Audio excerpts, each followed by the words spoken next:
Welcome back to Indie Shoutout, a series where we take a look at some indie games and show them a little love.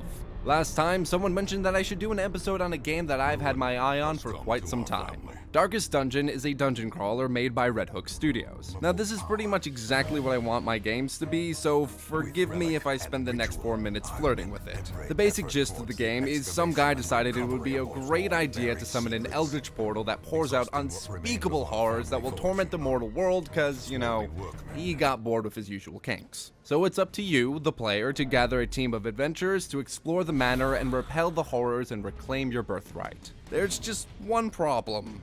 You will die, and you will suffer every step of the way. The game has the permanent death feature, and besides the constant autosaves, there are no save files to upload after your favorite hero dies. So you must accept the fate that has been given to you. This is a game about management. Not only must you keep track of your character's health, light source, food quantity, and position in battle, but also their stress levels. Every bump in the dark, every blood-curdling cry, every hit you take will start to wear down on your heroes until they snap. Your champions will become afflicted with ailments like masochism, which will make them go up to the front line in order to take in as many hits as they can, or my personal favorite, hopeless, where they will refuse to be healed and you are completely helpless to stop your character from knocking on death's door. Now, one of the main reasons why I think this game deserves a shout out is how successful it is at creating a dark and grisly tone. As a horror fan, I always cringe when a movie or game falls flat at capturing true horror. Tossing players into an abandoned asylum because I don't know asylums are scary, right? Always makes you feel a little cheated.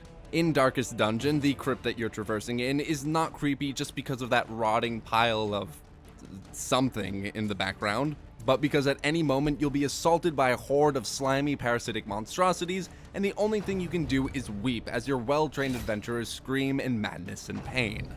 Which keeps the theme of the Lovecraftian horror that is present throughout the entire game. No matter how hard you prepare or try, you are never truly safe. There is always something bigger and stronger than you, and you have no idea when or where it's coming from. Eesh, this has been an incredibly sinister video. I'll try to change the Poe level from Edgar Allan to Cameron. I'm in love with the art of this game. It has a strong resemblance to Mike Mignolia's work. The game also does a fantastic job at creating an organic story.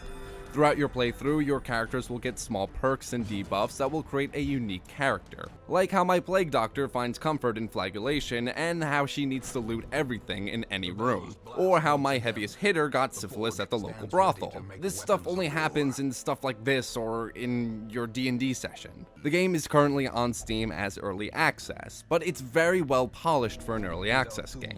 It's only $20 and I found that it was worth every penny. So if you're looking for a game that is completely soaked in despair, then Darkest Dungeon is the game for you. What indie game should we shout out next? Let us know in the comments below. And for all of your video game needs, be sure to head over to Shacknews.com.